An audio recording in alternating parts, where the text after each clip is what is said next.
வேத சாஸ்திரம் என்ற நூலை எழுதிய பிரம்மஸ்ரீ மருவூர் கணேச சாஸ்திரியாரின் பேரன் நான். என் பெயர் நடராஜன். எங்கள் அண்ணா ஸ்ரீ சுவாமிநாதன், தம்பி ஸ்ரீ சுந்தரம், எங்கள் தாத்தாவின் குழு பேரல் பேத்திகள் சார்பாக வேத சாஸ்திர தத்துவ நூலில் ஆங்கில மொழிபெயர்ப்பு வெளியீட்டு விழாவுக்கு வருகை தந்த உங்கள் அனைவரையும் வரவேற்க உங்கள் முன் நான் வந்துள்ளேன். ஏழை எளியவர்களுக்கும் ஆதரவற்றவர்களுக்கும் தொண்டு செய்வதையே வாழ்க்கையின் கடமையாக கருதி துறவரம் பூண்டு தங்கள் வாழ்க்கையை சேவை செய்ய அர்ப்பணித்துக் கொண்ட மயிலாப்பூர் ராமகிருஷ்ண மடத்தின் தலைவர் சுவாமி கௌதமானந்தா அவர்கள் இந்த நூலின் ஆங்கில மொழிபெயர்ப்பை வெளியிடுவது எங்கள் அனைவருக்கும் மிகவும் சந்தோஷத்தை அளிக்கிறது.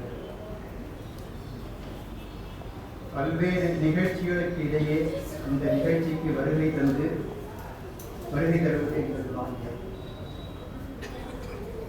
இந்த நூலை அருமையாக ஆங்கிலத்தில் மொழிபெயர்த்து அளித்த டாக்டர் குமாரசுவாமி அவர்களே, சென்னை பல்கலைக்கழக சமஸ்கிருத பிரிவின் புரொஃபசர் பத்மநாபன் அவர்களே, ஊக்கம் கொடுக்க வருகை தந்து எங்களை கௌரவிக்க வந்த பெரியோர்களே, தாய்மார்களே, உங்கள் அனைவரையும் வரவேற்பதில் நாங்கள் பெரும் மகிழ்ச்சி அடைகிறோம். 5 ஆண்டுகள் முயற்சியால் இந்த நூல் இன்று ஆங்கிலத்தில் மொழிபெயர்க்கப்பட்டு சுவாமியின் திருக்கரத்தினால் வெளியிடப்படுகிறது. இந்த தருணத்தில் வேத சாஸ்திர தத்துவத்தின் ஆங்கில மொழி நூலை வெளிக்கொண்டு வந்ததில் பலருடைய உதவிகளையும் நாங்கள் நன்றியுடன் குறிக்க கடமைப்பட்டிருக்கிறோம்.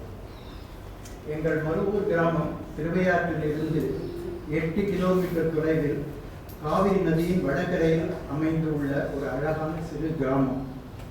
சித்தர்களுக்கெல்லாம் முதல்வராய் விளங்கும் திருமூலர் பல ஆண்டுகள் வாழ்ந்த எங்கள் மருவூர் கிராமம் எங்களுக்கு பெருமையை சேர்க்கிறது. திருமூலர் வாழ்ந்த 1000 ஆண்டுகளுக்கு பிறகு எங்கள் தாத்தா கணேச சாஸ்திரியார் 1880 மருவூரில் பிறந்தார். இவர் 5 நூல்களை தமிழ் கிரந்த வடிவில் எழுதினார்.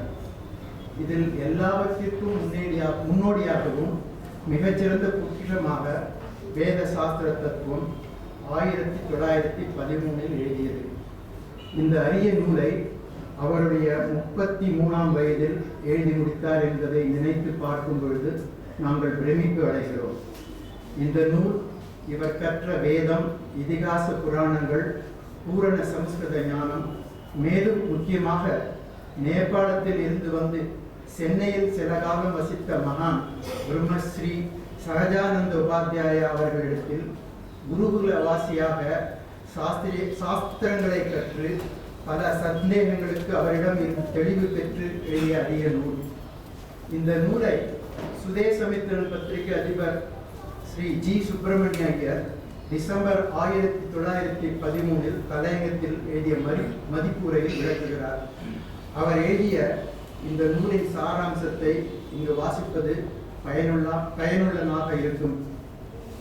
இந்த நூல் தெய்வமும் பௌருஷமும், லோகாந்திரம், ஜீவனும் ஈசனும், வேதாங்க பிரகாசம் என 4 பாகங்களாக பிரிக்கப்பட்டிருக்கின்றது. முதலாவது பாகத்தில் பூர்வ வினையையும் இப்போதைய பௌருஷ முயற்சியையும் பற்றிய 2 வகையாயுள்ள வேத சாஸ்திர பிரமாணங்களை காட்டி பூர்வ ஜன்மாந்திர வாசனையால் இப்போதைய செய்கையில் பிரவிற்த்தியும், பூர்வ ஜன்மாந்திர கர்மங்களால் இப்போதைய பிரவிற்த்தியில் சுகதுக்கங்களும் உண்டாகின்றன என்றும், ஆகையால் வாசனை வேறு கர்மா வேறு என்றும், வாசனையாய் உண்டாகிற பிரவிற்த்தியை விவேக சர்சக வாசங்கள் முதலிய நன்முயற்சிகளால் வென்றுவிடலாம் என்றும், சுகதுக்கங்கள் மட்டும் அவ்வாறு வெல்ல முடியாமல் அனுபவிக்க வேண்டியனவென்றும் பிரமாண சகிதமாய் விசதமாய் காட்டப்பட்டிருக்கின்றது. இரண்டாவது பாகத்தில் சொர்க்க நரகம், அங்குள்ளவர்களின் சரீர பேதம், அவர்களின் சுகதுக்க போகம், இறந்தவர்களை குறித்து செய்யப்படும் சிராத்தம் முதலியவை அவரிடம் சேரும் விதம், இவை போன்ற விஷயங்கள் யுக்திகளையும் பிரமாணங்களையும் கொண்டு நிரூபிக்கப்பட்டிருக்கின்றன. மூன்றாவது பாகத்தில் சகுணனாகிய ஈஸ்வரனை உபாசியாமல் முக்தி கிடைப்பதில்லை என்றும், ஜீவ ஈஸ்வரனுடைய தன்மைகள் இப்படிப்பட்டவை என்றும், ஈஸ்வரனை உபாசிக்க வேண்டிய முறை இவ்வாறென்றும் ஸ்ருதி ஸ்மிருதி பிரமாண வாக்கியங்களின் பொருளை எடுத்துக்காட்டி வியக்தமாய் விளக்கப்பட்டிருக்கின்றன.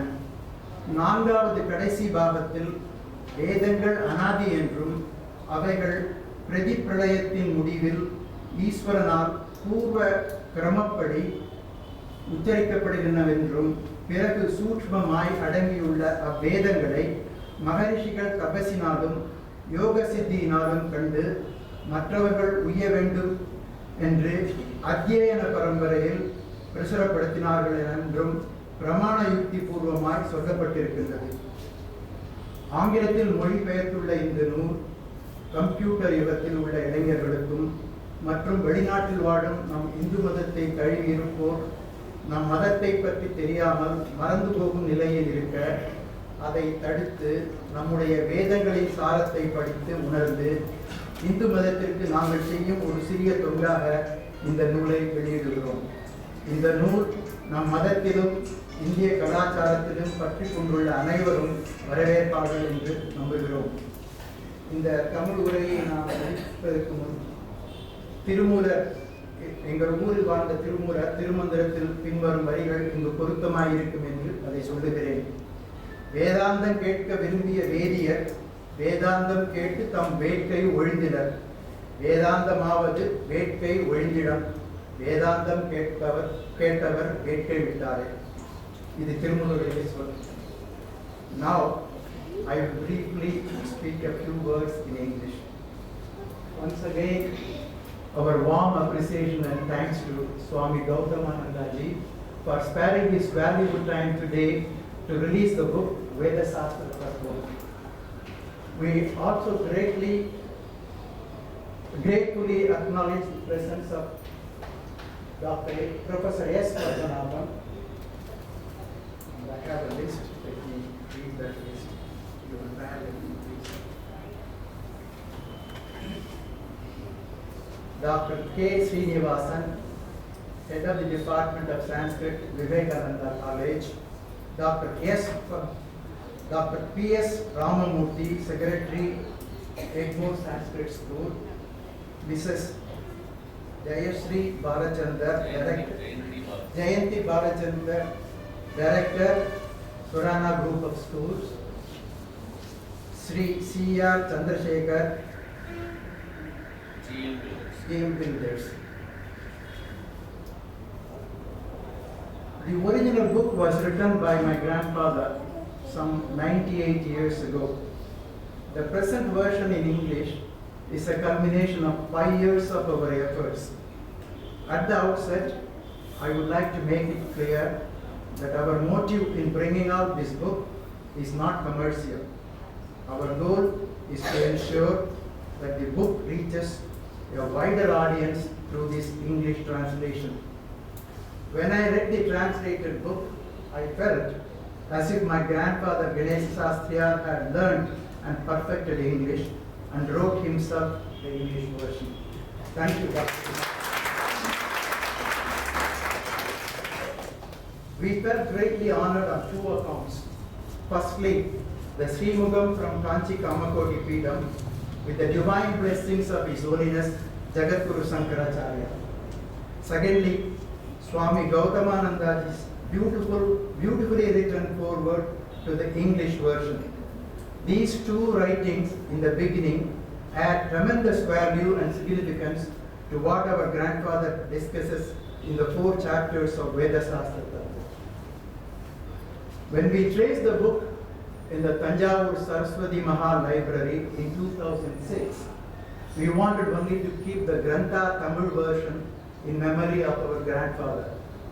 However, my son Karthik, his wife Lucy, and my wife Maithili felt that this book should be translated in English so that a large number of general public who do not know Tamil Grantha script could benefit by reading it. In publishing this book in English, we are also immensely happy that my late elder brother Ganesan's desire to bring out this book has also been fulfilled. As this is our first venture, we were not sure as to how the book Veda Sastra Tattvam could be translated into English and how to find a competent person who knows Grantha Lipi and also the highly Sanskritized Tamil. We were very fortunate to get the guidance of Professor Padmanabhan, Professor of Sanskrit, Madras University in this regard. We owe a special thanks to Professor Padmanabhan for suggesting Dr. Lakshmanan Kumarasamy